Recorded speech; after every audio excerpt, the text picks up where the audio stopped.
Devu Random.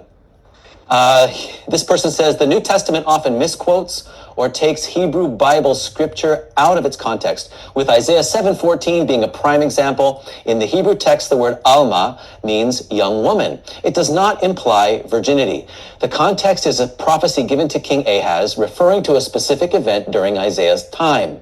The prophecy was a sign that the Assyrian threat would end, and the young woman mentioned was already pregnant, making the idea of a virgin birth unrelated to the original text.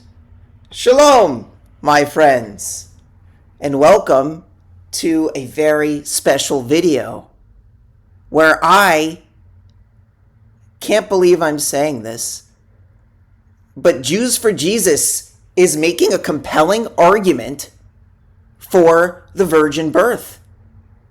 I don't even know, I'm beside myself. I can't believe what's happening right now. Anyway, please keep watching this video to the end, because this is a revelation that I never thought I would have. I feel so humbled in this moment. Where Christians go wrong and are led astray by Greco-Roman pagan idolatry, they rely on the Septuagint, the Greek translation of the Hebrew Bible.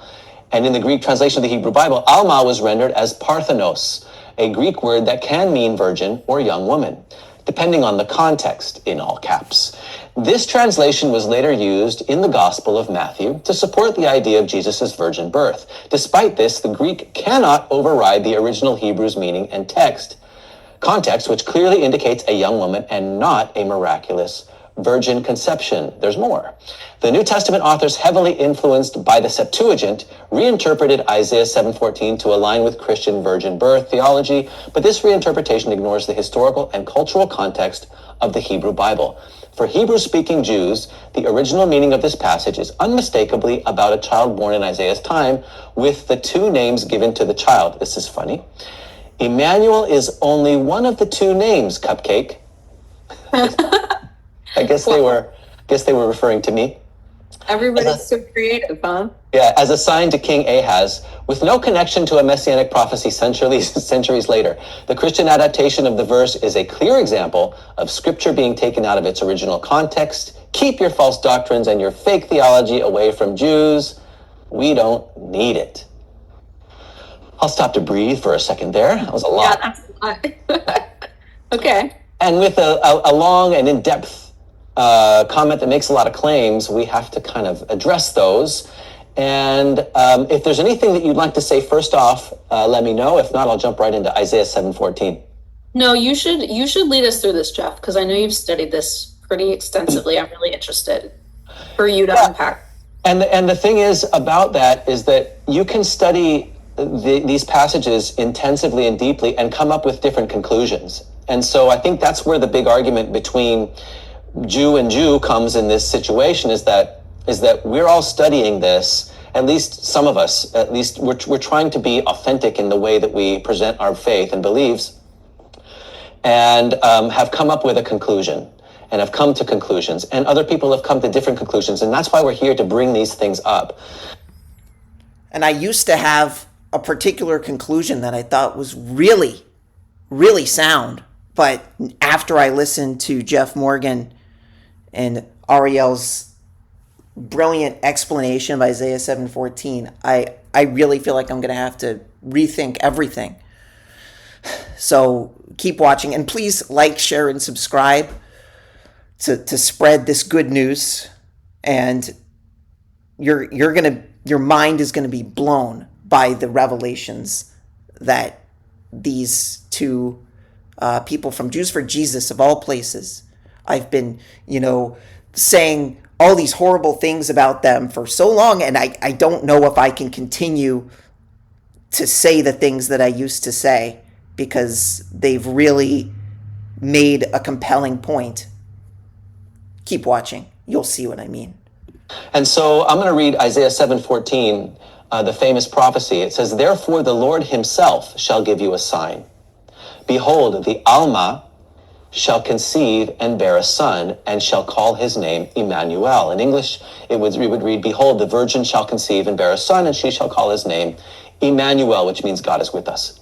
So, since a miraculous sign is being given, it would make little sense for an ordinary young woman who is already married or expecting to be the subject of a prophecy. I've never considered that before. I've never considered the idea that it just really wouldn't make any sense when you think about it. Because when you look at the prophecy, it says, "Therefore the Lord of his own shall give you a sign. Behold, the young woman is with child, and she shall bear a son, and she shall call his name Emmanuel. Cream and honey he shall eat when he knows to reject the bad and choose the good. For when the lad does not know to reject the bad and choose the good, the land whose two kings you dread shall be abandoned." How in the world are you supposed to interpret this sign any other way other than being miraculous? I don't know. I really do not know. I was looking in the next chapter, and you see, in previous videos, I made the argument that it could maybe refer to Isaiah's son. Here it says, "I was intimate with the prophetess and she conceived." This is Isaiah chapter 8, verse 8. "And she bore a son, and the Lord said to me, call his name Mahel Shahel Hashbaz."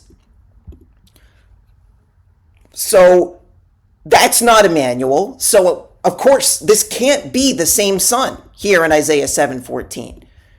It can only be referred to by one name, right? We all know that Jesus was also called Emmanuel in the New Testament.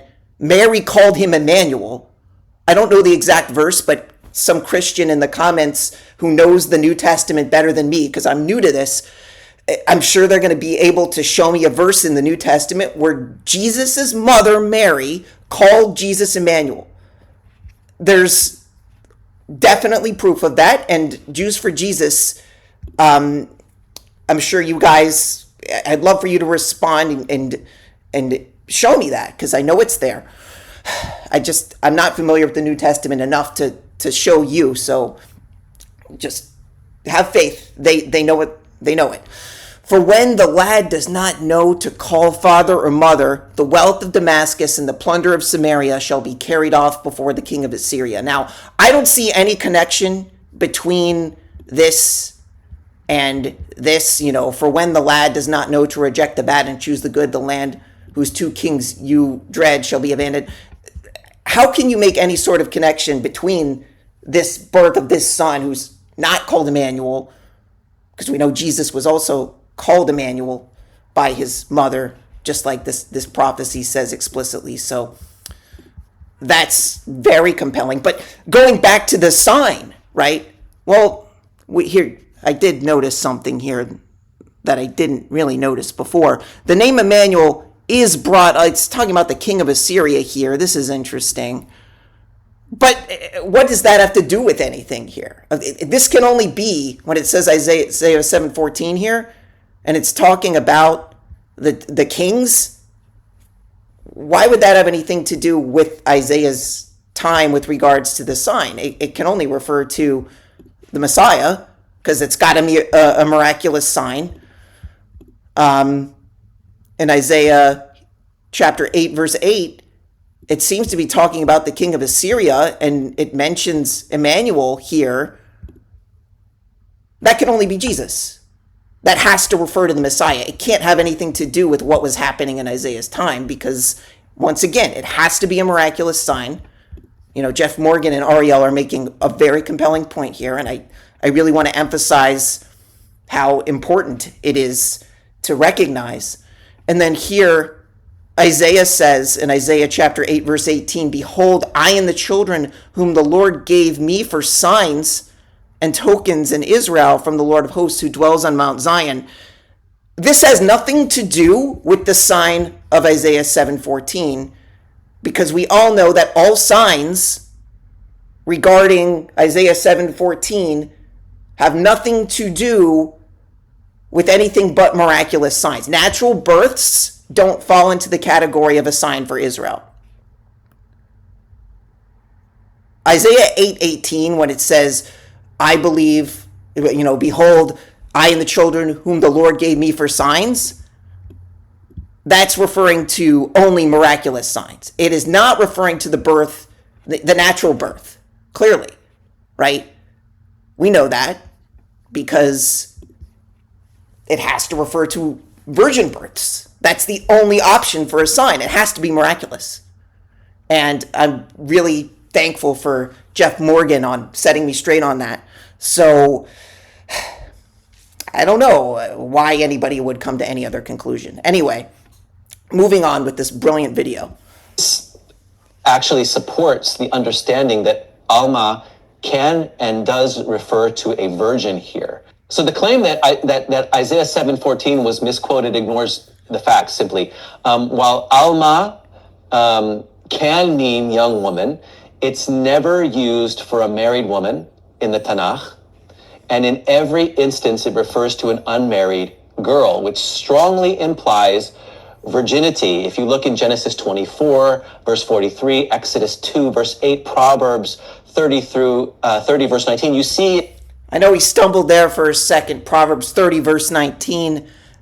That one I know a lot of. I used to bring this up as an argument that Alma could be used for a non-virgin. I used to bring this up, and I thought that this was used in a way when it talks about here, right here. This is the infamous verse that I and a lot of counter missionaries I've seen use this, because it says here we have that word alma, right? But alma, and it says three things are beyond me, four I cannot fathom: how an eagle makes its way over the sky, how a snake makes its way over a rock, how a ship makes its way through the high seas, and how a man has his way with an alma, a maiden, right? That can only refer to a virgin, because the next verse has nothing to do with the previous verse when it says, such is the way of an adulteress. She wipes, eats her mouth, and says, I have done no wrong. That has nothing to do with the man having relations with a woman who, it has nothing to do with that. Why would it have anything this verse clearly, contextually, could have nothing to do with the previous verse. Why would two verses next to each other have anything to do with each other? I mean, of course, they're standalone verses. Why would anybody come to any other conclusion that this Alma described here could have anything to do with this next part when it says, such is the way of an adulteress? That has to do with some other woman. It's a different subject entirely. It has nothing to do with any of this. Four I can't fathom, three are beyond me. It's like a fifth thing. It's something new. Nothing to do with any of these things. This woman here. That's purely coincidental. And thank you so much for elucidating this. And here, this Rabbi Tovia Singer fellow, he makes this ridiculous statement here on his Outreach Judaism page, where he says the word proverb means to be like, and Proverbs is a book of comparisons between common concrete images, life's profound truths, and this vivid analogy. Look at what this is. Why would you interpret it this way when it says three things are too wonderful for me, and four which I don't understand: the way of an eagle in the sky, the way of a serpent in the rock, the way of a ship in the middle of the sea, and the way of a man with a young woman, or a virgin, clearly. What's wrong with Tovia Singer? Why would he translate it like that? Clearly Alma can only mean virgin. This is the way of an adulteress. This has nothing to do with that young woman there. Clearly, it's a new subject. An adulterous woman. She eats, wipes her mouth, and says, I have done no wrong. Why would you say that's about the same woman in the previous verse? Ridiculous. And Tovia come to this ridiculous conclusion that in the above verses, King Solomon compares a man with an alma to three other things: an eagle in the sky, a serpent in a rock, and a ship in the sea. What do these four things have in common? They leave no trace. Geez, Tovia Singer, way to bark up the wrong tree there. After the eagle has flown across the sky, it's impossible to determine whether an eagle had ever flown through that airspace. Once a snake has slithered over a rock, there's no way to discern that the snake had ever crossed there, as opposed to a snake slithering over grass or where it leaves a trail. Where is he coming up with this? After a ship passes through the sea and the wake behind it comes together and settles behind it, leaving no way to discern that the ship had ever moved through this body of water? What sense does this make? Similarly, Solomon declares that once a man has been sexually intimate with an almah, or a young woman, no trace of sexual intercourse is visible, unlike a virgin who will leave behind a discharge of blood after her hymen is born. What is he talking about? What in the world? Therefore, in the following verse, Proverbs 30, verse 20, King Solomon explains that once this adulterous woman eats, a metaphor for her fornication, she removes a trace of her sexual infidelity and wipes her mouth and says, I have done no wrong. He says the word alma clearly does not mean a virgin. What in the world? How could... I see why, Christians, think Tovia Singer doesn't know what he's talking about. Because how could you ever come to that conclusion? What's wrong with you people? Anyway, let's go back to the voice of reason here. Jews for Jesus, Jeff Morgan. Get away from that Tovia Singer stuff. Examples of the word being used in relation to the women that were virgins at the time, unmarried young women, and in that culture, it was very typical and accepted and expected that a unmarried young woman would be a virgin because because having premarital relations would go completely against the cultural, not only traditions, but the religious practices of the time. And there were pretty severe consequences for those women that would have premarital relations. So I want to address the part of this comment that talks about, I'm just going to reread it, where Christians go wrong and are led astray by Greco-Roman pagan idolatry. They rely on the Septuagint, the Greek translation of the Hebrew Bible. Alma was rendered as Parthenos, a Greek word that can mean virgin or young woman, depending on the context. So when this person talks about they're relying on the Septuagint, the Greek translation, well, who wrote the Greek translation? The Jewish scholars. Mind blown. I had no idea that the Jewish scholars wrote the translation of Isaiah. I was always under the impression that the Jewish scholars, the legitimate Jewish Talmudic scholars, according to Megillah 9a, right? It says, due to the incident of King Ptolemy, it's taught in the Gemara, in the Braita, there's an incident regarding this king of Egypt who assembled the 72 elders. This is why it's called the Septuagint, but it says that he put them in separate rooms and he approached everyone and he said, write for me a translation of the Torah of Moses, your teacher, the Holy One, blessed be he. And he placed wisdom in the heart of everyone, and they all agreed to one common understanding. Not only did they all translate the text correctly, but they introduced the same changes into the translated text. And I'm sure they know the exact source that says that these same 72 reputable rabbinical scholars translated the text of Isaiah the same way. And if you ask them, they'll be able to show you exactly the rabbis and the Talmudic sources that say who those reputable scholarly Jews, rabbinical authorities who all Jews accept, in rabbinic Judaism as authoritative, who translated that scroll of Isaiah to say Parthenos in that Greek. And also, the word Parthenos, we all know, refers only to virginity. In every instance in those 5 books, right? We know that. So I know there's this instance with Dinah, right? This was interesting. Why does the Greek Septuagint in Genesis 34:3 refer to Dinah as a virgin? It seems as though the context is that this is after Shechem violated her and disgraced her. It's interesting. I don't know, maybe maybe I'm sure there's a really great answer that someone can say. Here's the Greek for this. Here's the word. Let's see what it is. Strong's G 3933. Parthenos. Parthenos. So we know for a fact that, after Dinah was violated, she's going to be referred to as a virgin. I mean, that's just the way the Hebrew language works. That's the way biblical Hebrew, and contextually it just makes sense that way. So Parthenos is exclusively used for a virgin in the Torah, in the Septuagint. No ambiguity there whatsoever. I don't really know why anybody would ask a question like this.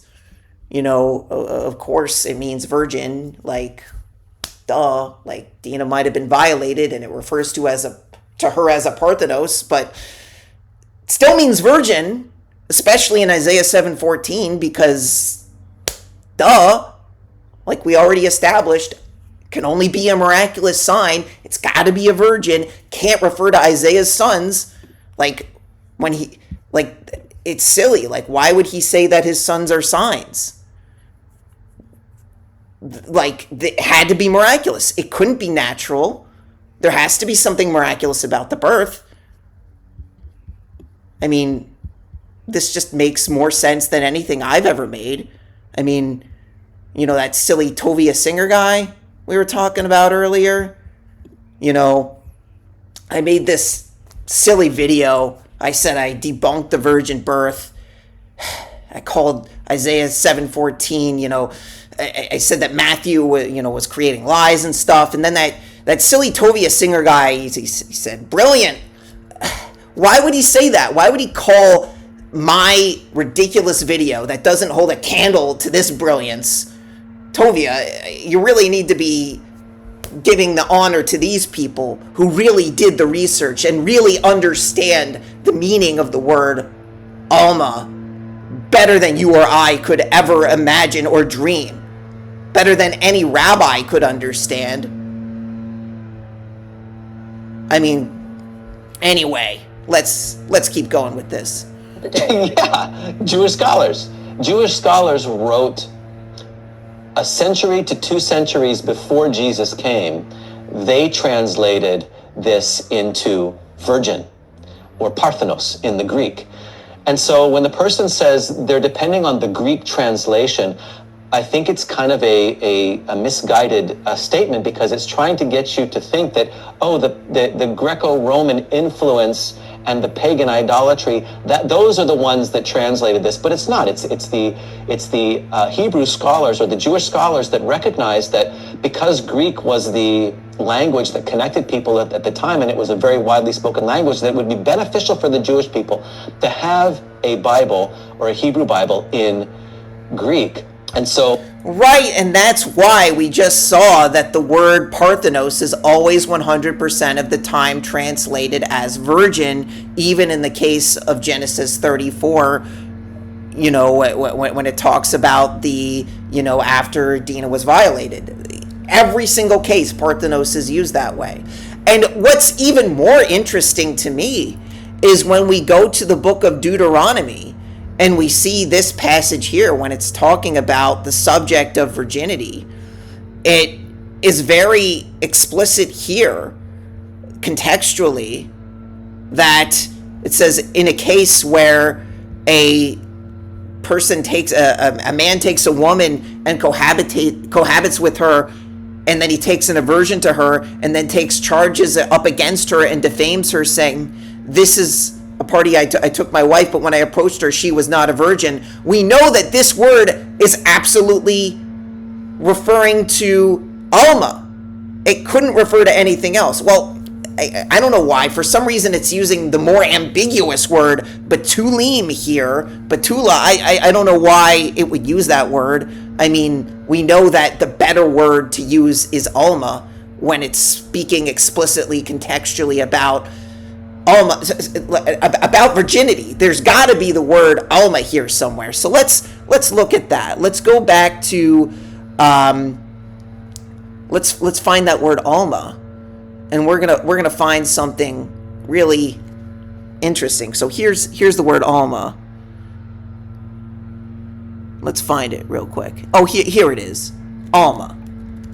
So this is going to light up really big here when we go to Deuteronomy 22.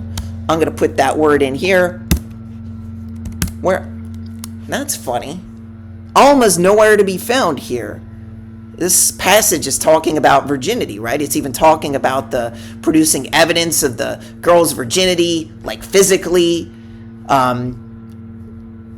It's even talking about spreading out a cloth before the elders to show evidence of virginity. So this is definitely talking about relations with a man and a woman. So virginity would definitely be the context here, but I'm sure there's a really good explanation why the word alma, which is clearly a better word to use for virginity contextually, as these two fine individuals from Jews for Jesus have made such a compelling case for. I'm sure they can show us where in Deuteronomy 22 the word alma is used to describe virginity, but for some reason I seem to only be finding that word betulim or betulah, some form of that word, and I know that's a more ambiguous word to use. Let's see, where does that pop up? There it is, betulim, betulah. That seems to be that betulah word. Geez. Well, golly gee willikers, I can't find alma anywhere in this passage discussing intimate relations of a man and a woman in this passage in Deuteronomy 22 and the legal implications of, virginity versus, not virginity and what happens here. But I'm sure they have a really great explanation, these Jews for Jesus people, Jeff Morgan and Ariel Randall. I'm sure they know why this would be, and they can give us a great explanation. So, right on the money, guys. I'm gonna have to delete this video. I don't know. They really did a great job of debunking everything I said. What am I gonna do? Am I gonna have to convert to Christianity? What do you guys think? What do you think I should do? Anyway, let's keep watching this brilliant video. Well, if somebody out there doesn't know what the Septuagint is, again, it's the Greek translation of the Hebrew Bible completed between the 3rd and 2nd centuries BC. The Jewish scholars in Alexandria translated the Torah, or the first 5 books, around 250 BC, with the rest completed by the 2nd century BC. And I'm sure they know exactly who the rabbis were who translated the rest, the book of Isaiah, which is, I guess, the point of contention here. I'm sure if you ask them, they will be able to point to a reputable rabbinic source that says specifically who that rabbi was and who their stature in the rabbinic Jewish community. And that's why that point is so compelling, that rabbis translated the Bible into Greek, not just the 5 books, but reputable, real rabbis of the Talmud that we know specifically who they are, and we know that their reputation precedes them, and they will be able to give us those names. I know they didn't give it in this video, but if you ask them, I'm sure they will be able to tell you, because we've seen how honest and forthright and just how ironclad their arguments are for alma being the better word for virgin, and how it has to be translated that way because it has to be a miraculous sign in Isaiah 7:14. Isaiah's sons, when it says the Lord gave me sons or signs and that my children, it's got to be miraculous. It's got to be virgin birth. So maybe there's multiple virgin births. You never know. You never know. Maybe Isaiah's sons were born of a virgin. Maybe Isaiah 8 verses 3 and 4 is really referring to another virgin birth. Maybe. Actually, by the end of this video, Ariel Randall is going to make a case for another virgin birth. So keep watching, because you are going to find a case for another virgin birth by the end of this video, other than just Mary. I don't know if she meant to do that, but it's an epiphany that I've never had before. Anyway. The reason that it's so significant is because, to your point about they translated this word as virgin, the Septuagint helps us understand how people at the time, in the era right before Jesus came, were interpreting the scriptures, right? It gives us like a window to that chapter. Yeah, they weren't just... Right, they know exactly who the person was who translated the book of Isaiah. They can tell you. They just forgot to tell you here. But they know. translating in a vacuum. They were translating completely in tune with Jewish culture, Jewish theology, and the Jewish narrative of the Tanakh and the Old Testament that they were practicing reading and following and going to synagogue and hearing. And as long as somebody was Jewish, you can trust everything that they do, right?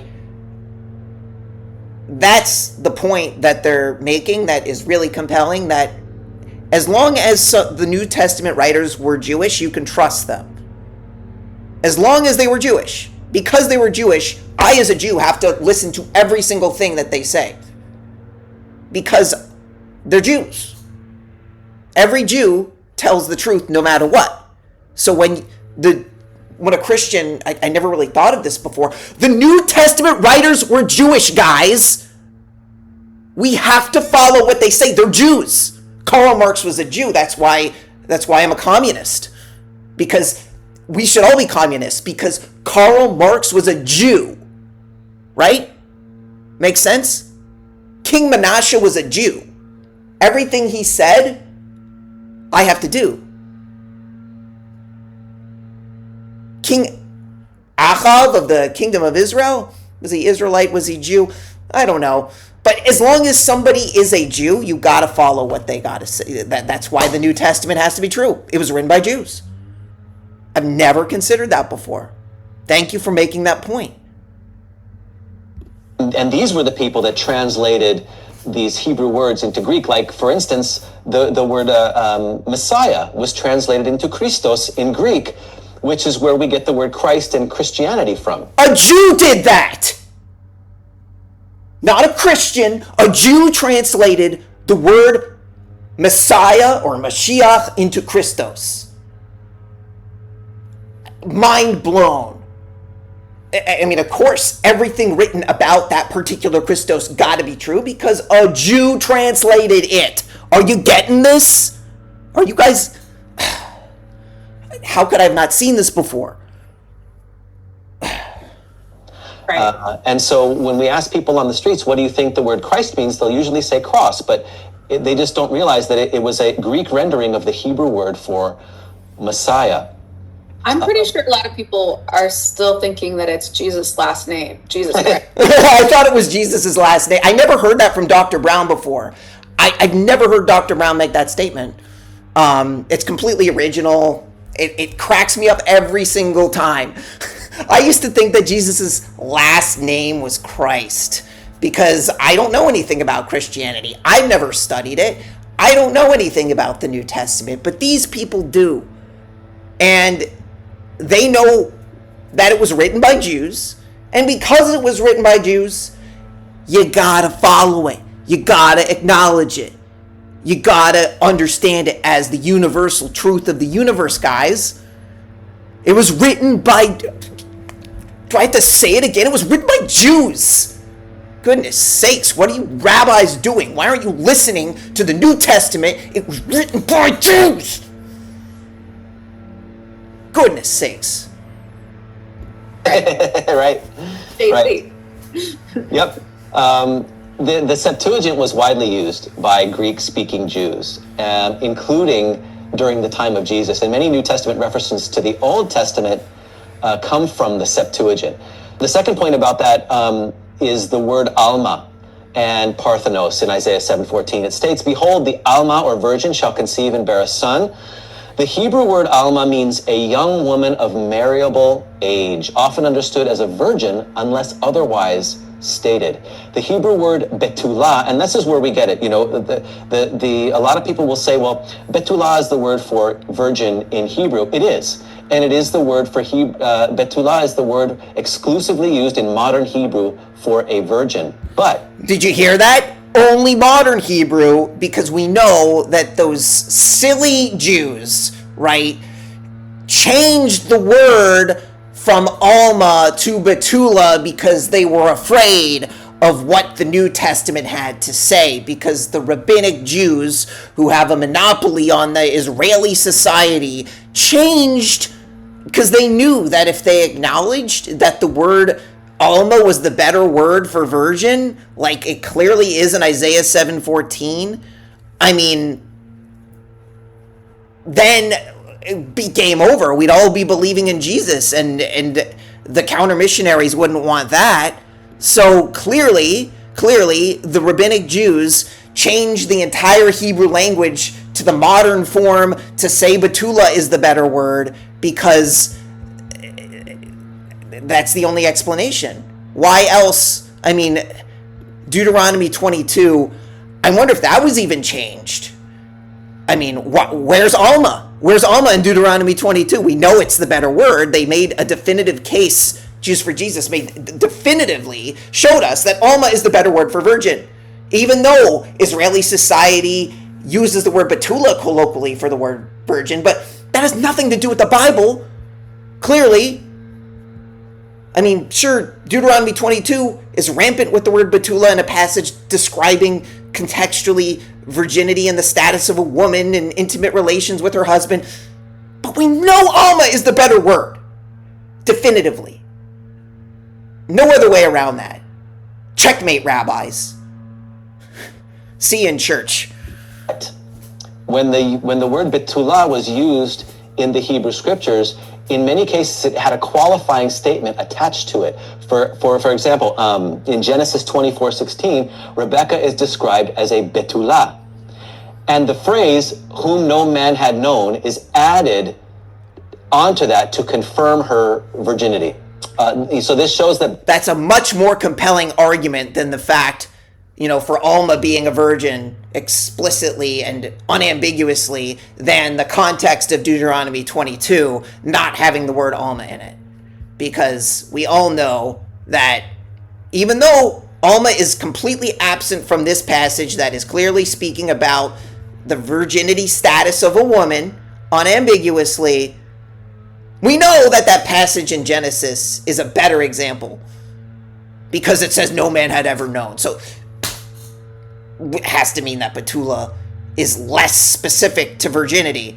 And also that Proverbs example. We know specifically that word alma here has nothing to do with this adulterous woman, because two verses next to each other never have anything to do with each other, especially in the case of Proverbs chapter 30, verses 19 and 20. But you already knew that. Ironclad arguments by the Jews for Jesus team. Good on you. Betulah alone could be ambiguous, requiring further clarifications. And by contrast, alma never requires qualifications. It implies a young, unmarried woman, which in ancient Israeli culture assumed virginity unless otherwise stated. And that's why it's nowhere to be found in Deuteronomy chapter 22, where virginity is unambiguously being spoken about. That's why. Thank you, Jeff Morgan. So the Septuagint translators, all Jewish scholars, chose the Greek word. I know, and we know who they are. When it says in the Talmud that it was, translated by the 72 scholars, that's why it's called the Septuagint. Those same 72 scholars also translated the book of Isaiah. It says it in the Talmud somewhere. I'm sure they can show it. I know here it says the Torah of Moses only, and it is very specific about that. But we all know that also means that those same 72 scholars also translated the books of the prophets, including Isaiah. And we just have to ask Jeff Morgan where that source is, because Jews for Jesus knows better than the rabbis who translated the Torah into Greek, because they're Talmudic scholars better than any rabbi that I know. Even though I know they don't really believe in it, but they know it better than me or Tovia Singer or Rabbi Blumenthal or any of these guys. So yeah, I really trust their expertise in this area, and I'm sure they can tell us exactly who translated the book of Isaiah from Hebrew to Greek. Anyway. Parthenos once again, which means virgin, reflecting their understanding of the passage. So this was not a Christian change or a Christian swipe of words, sleight of hand. It was a Jewish translation made centuries before Jesus' birth. And we can trust that this is a reputable individual who he knows specifically who that was, who was very held in high esteem by all rabbinic and the majority of rabbinic understanding. And we know specifically who translated Alma as virgin into the Greek. Ironclad, Parthenos, always virgin. Alma, always virgin. You know, Deuteronomy 22, you ain't got nothing on Alma. Proverbs chapter 30, Tobias Singer, what does he know? They leave no trace. Come on. Use your head. Alma means virgin, unambiguously. You know, I heard someone say once, like, you can either believe in the virgin birth of Jesus or the virgin birth of the universe. Whoa! Mind blown! What? Start with that. We wouldn't even have a video if you would have just opened with that mind-blowing statement. The virgin birth of the universe. Man, how many virgin births we got going on here. And like I said, Ario's going to make a case for another virgin birth that you didn't know about. Okay? Keep listening. Going to blow your mind. Right. A little simplistic, but it's clever because it's kind of saying, look, whatever you believe, there's an element of faith. You know, if you believed in the Big Bang that created the universe, something caused that we don't quite understand. If you believe in miracles and the supernatural, there's things that have happened that go a little beyond our understanding. Just like when Isaiah says in Isaiah chapter 8, verse 18, we know that he's only referring to miraculous signs when he says, behold, I and the children whom the Lord gave me for signs and tokens in Israel from the Lord of hosts who dwells on Mount Zion. I know it's the same word used in Isaiah 7:14 when it says la'otot. That refers to the signs. They can only be miraculous signs. Meaning Isaiah definitely had virgin births with his wife. He did not have any relations with her. So when it says that he was intimate with the prophetess, that's secret code word for she had a virgin birth. Because we know that when Isaiah says the woman will give birth to a son and that's going to be a sign, it can only be a miraculous sign. That word ot, only miraculous signs. Everybody knows this. And that's why we can trust with full confidence what these Jews for Jesus individuals have to say. Every single time that word ot is used, it's got to refer to a miraculous sign. What else could it refer to? Natural births? Come on. Clearly, Isaiah 8:18 is also speaking about virgin births, but it gets better, my friends, because Ariel is going to talk about a very specific virgin birth that you didn't know about. And take some level of faith. And so I think that, I think you've made a really strong case. People at the time of Jesus, were understanding that prophecy to be about a virgin birth. But to believe in a virgin birth does take faith, right? I don't think anyone's saying like that's a simple thing to believe and understand.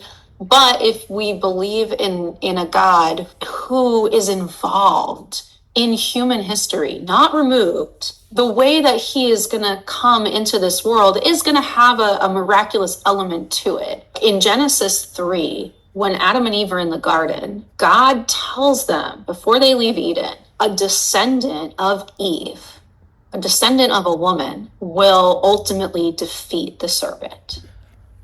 Whoa! Look at that. A descendant of a woman. It says, God said to the serpent, because you've done this, cursed be you more than all the cattle and the beasts before you, and you shall walk on your belly, and you shall eat the dust all your days of your life. And then it says, I shall place hatred between you and the woman. It doesn't say the man. Between your seed and her seed.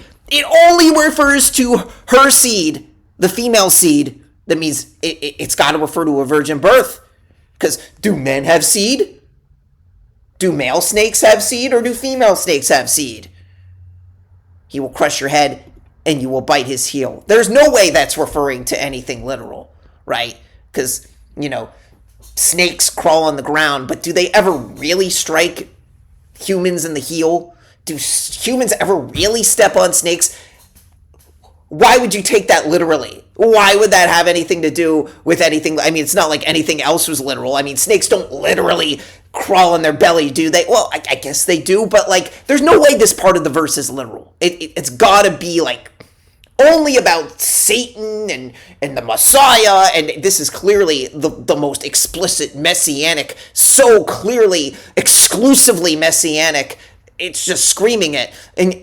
And when you look in Isaiah chapter 11, you see this Messianic passage, and it says, the infant shall play over the hole of an old snake and over the eyeball of an adder, and a weaned child shall stretch forth his hand. Jesus definitely fulfilled this Messianic prophecy, because I see kids playing with snakes all the time in the streets, and they don't get bit.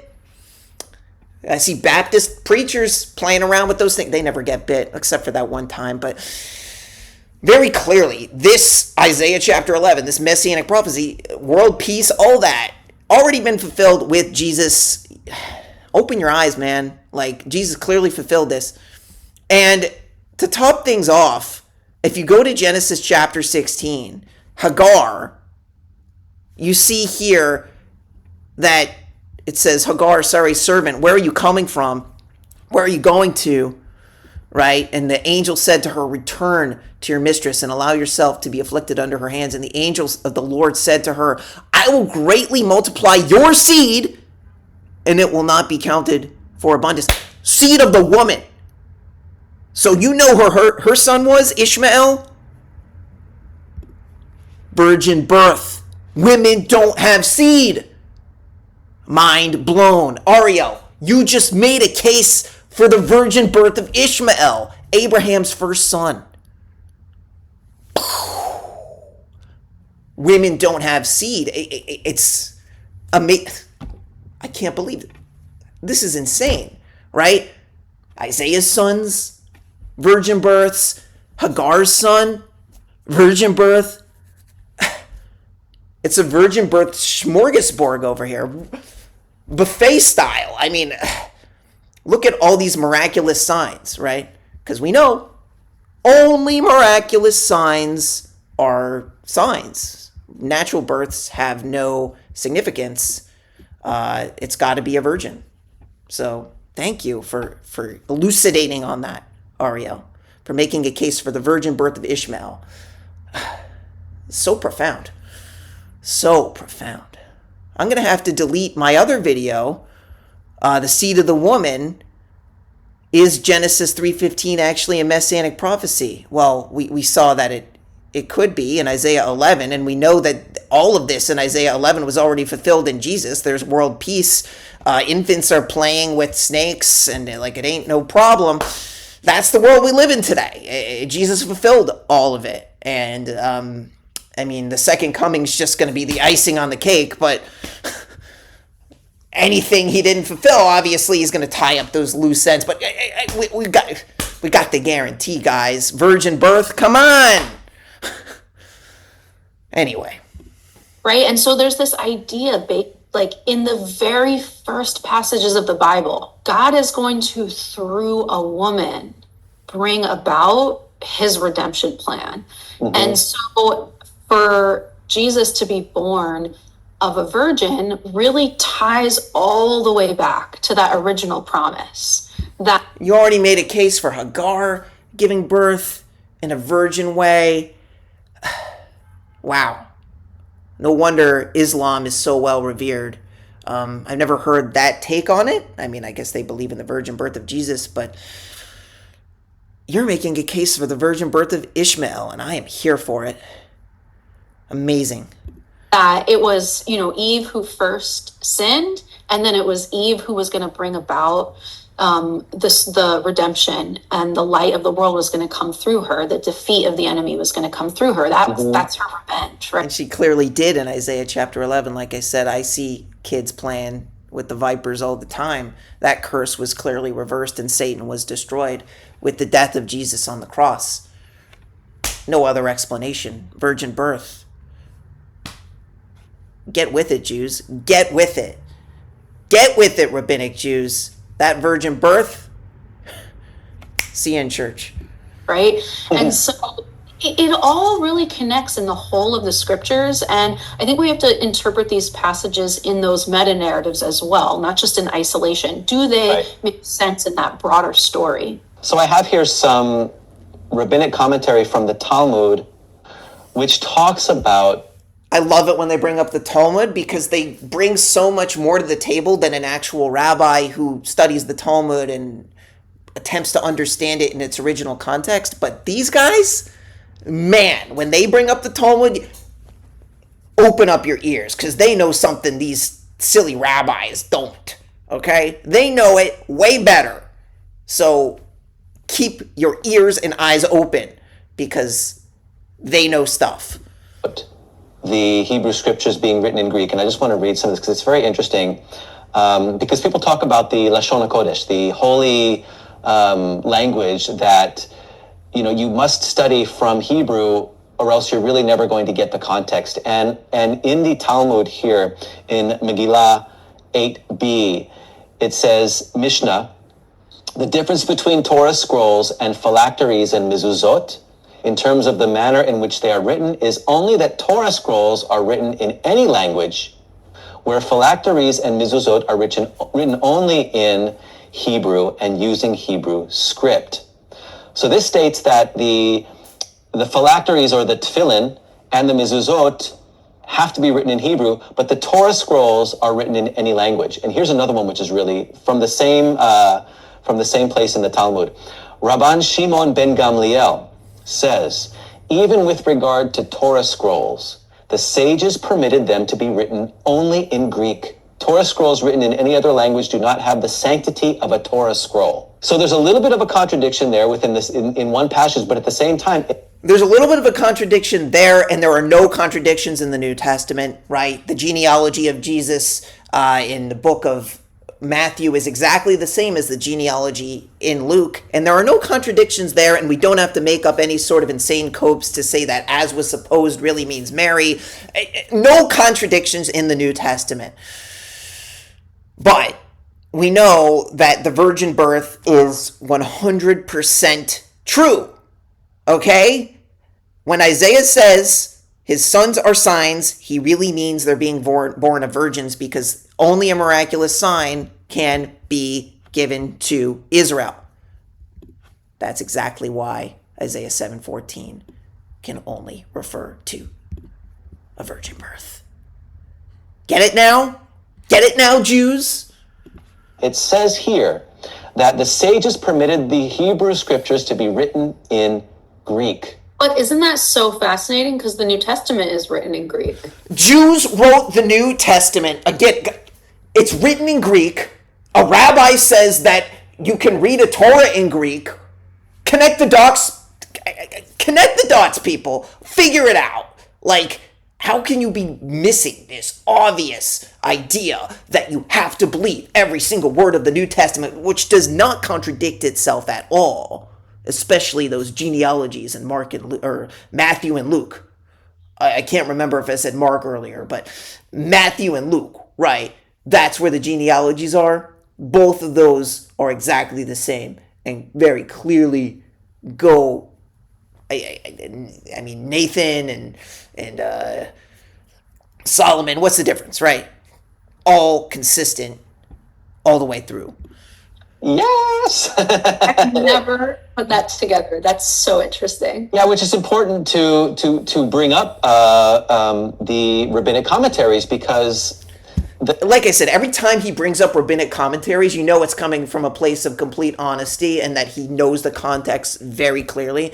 Like we said earlier, when he brought up Megillah, Tractate Megillah, he knows that the Septuagint, he knows specifically who translated the book of Isaiah. If you ask him or Ariel, they'll give you the specific answer because they're not overgeneralizing the 5 books to the rest of Scripture, the Tanakh, because they're just that honest and true about their understanding of what the Septuagint means in context with what the rabbis understood it to be, which is the 5 books. But they know something the rabbis didn't, or at least the rabbis today, because of course they do. They're more knowledgeable than the rabbis of the Talmud. They're more, the New Testament was written by Jews. It's so drilled into society that a Jewish society that Christian beliefs are so non-Jewish and they're so far.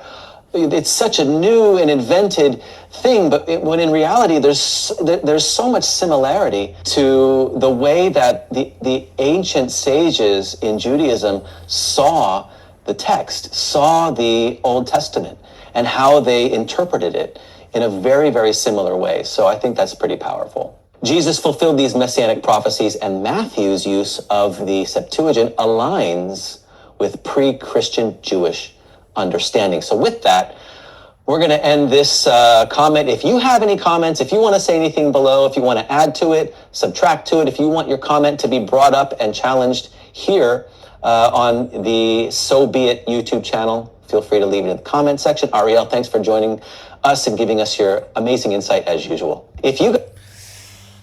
And I promise you, I know for a fact that Jeff Morgan will respond to this video and everything that I have to say and validate all of the points that I brought up, because, we all have our doubts, and he will